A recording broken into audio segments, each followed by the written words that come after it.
Hallo, rode koppies my nou. Ek wil vir jou sê, hier is eintlik Jacinth Valley.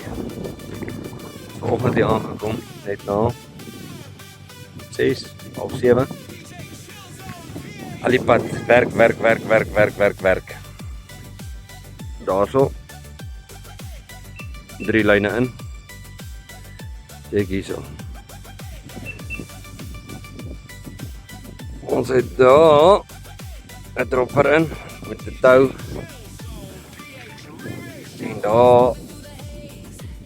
daar het ons 'n dropper in met 'n tou. Maar die wind waai net 'n bietjie verkeerd, hy waai na ons toe. So whatever you do, hy bring nog steeds net die Jacinth in.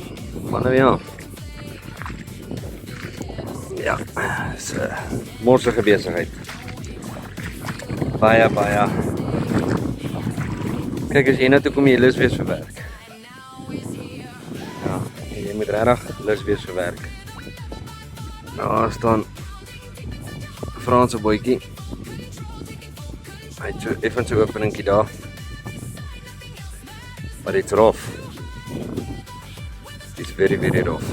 Nou ja, sien die wind gaan môre bietjie minder waai.